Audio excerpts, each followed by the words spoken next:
తెలంగాణలో రాజకీయంగా ఎంతో కీలకంగా మారిన ఎస్ఐఆర్ ప్రక్రియ తుది దశకు చేరటంతో సర్వత్రా ఆసక్తి నెలకొంది.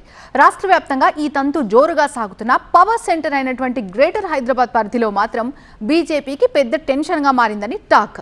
గ్రేటర్లో ఎస్ఐఆర్ పై బీజేపీ హైకమాండే రంగంలోకి దిగి పార్టీ నేతలకు క్లాస్ పీకిందట. అసలు గ్రేటర్కు సంబంధించి ఎస్ఐఆర్ మ్యాటర్లో కాషాయ పార్టీ లీడర్స్ క్యాడర్ ఎందుకు మందకోడిగా వ్యవహరిస్తున్నట్టు? బీజేపీ నేతల లెక్కలు ఎక్కడ తప్పాయి? పాత బస్తీ ఓట్ల రాజకీయం ఎలా మలుపు తిరుగుతోంది? అది బీజేపీని ఎలా పరేషాన్ చేస్తోంది?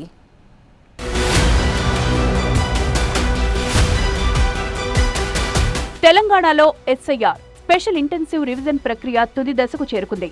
మిగిలిన జిల్లాల్లో ఈ కార్యక్రమం జోరుగా సాగుతున్న పవర్ సెంటర్ అయిన గ్రేటర్ హైదరాబాద్ పరిధిలో మాత్రం మందకొడిగా సాగుతోంది.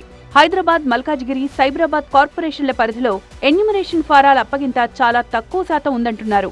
సికింద్రాబాద్ లాంటి కీలక పార్లమెంటు నియోజకవర్గంలో ఇది మరింత తక్కువ శాతంగా ఉందని సమాచారం.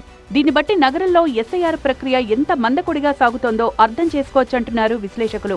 ఎస్ఐఆర్ ప్రక్రియ ప్రారంభంలో హడావుడి చేసి ఎన్యూమరేషన్ ఫారాలు పంచిన బీజేపీ నేతలు వాటిని ఫిలప్ చేసి ఓటర్లతో సబ్మిట్ చేయించడంలో పూర్తిగా చేతులెత్తేశారనే టాక్ నడుస్తోంది. పార్టీకి చెందిన బూత్ లెవెల్ ఏజెంట్ల పనితీరు అంతంత మాత్రంగానే ఉండడంతో కాషాయ శిబిరంలో కలవరం మొదలైందట.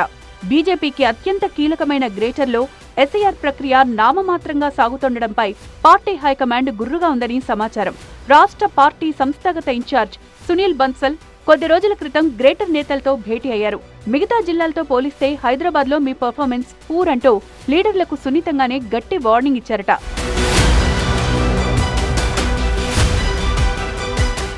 మరోవైపు పాత బస్తీలో ఎస్ఐఆర్ అమలుపై బీజేపీ నేతలు నేరుగా చీఫ్ ఎలక్టోరల్ ఆఫీసర్ కు పలుమార్లు ఫిర్యాదు చేశారు. ఎంఐఎం, కాంగ్రెస్లు కుమ్మక్కై అక్రమ ఓట్లను చేరుస్తున్నారని, పలు ప్రాంతాల్లో బీఎల్ఓలు కూడా మజ్లిస్ నేతలతో చేతులు కలిపారని కాషాయ పార్టీ నేతలు ఆరోపిస్తున్నారు. అయితే ఎస్ఐఆర్ ప్రక్రియలో పాల్గొనేందుకు సిటీ ఓటర్ ముందుకు రాకపోవడానికి మరో కారణం కూడా ఉందంటోంది బీజేపీ. గ్రామాల్లో ఓటు లేకపోతే సంక్షేమ పథకాలు రావని భయంతో చాలా మంది నగరవాసులు ఊరిలో తమకున్న ఓటు ఉంచుకోవడానికే ప్రాధాన్యత ఇస్తున్నట్లు బీజేపీ చెప్తోంది. దీంతో నగరంలో ఓటర్ల సంఖ్య సగానికి పైగా తగ్గే ప్రమాదం ఉందని కమలనాథులు వర్రీ అవుతున్నారు. ఈ పరిణామాలపై అప్రమత్తమైన రాష్ట్ర నాయకత్వం బూత్ స్థాయి క్యాడర్ కు దిశానిర్దేశం చేసింది. దీనిలో భాగంగా నగరంలో ఉంటున్న వాళ్లు ఇక్కడే ఓటు నమోదు చేసుకోవాలని కేంద్ర మంత్రి కిషన్ రెడ్డి ప్రత్యేకంగా విజ్ఞప్తి చేశారు. గ్రేటర్లో ఓటు నమోదు చేసుకోకపోతే మైనార్టీలో పడిపోయే ప్రమాదం ఉందని, మజ్లిస్ కు అడ్డుకట్ట వేయాలంటే నగరవాసులంతా ఇక్కడే ఓట్లు నమోదు చేసుకోవాలని ఆయన పిలుపునిచ్చారు. మరి బీజేపీ నేతల తాజా కసరత్తుతో గ్రేటర్లో ఆశించిన స్థాయిలో ఓట్లు నమోదవుతాయా, లేక మజ్లిస్ కాంగ్రెస్ వ్యూహాలదే పైచేయి అవుతుందా అన్నది వేచి చూడాల్సిందే అంటున్నారు విశ్లేషకులు.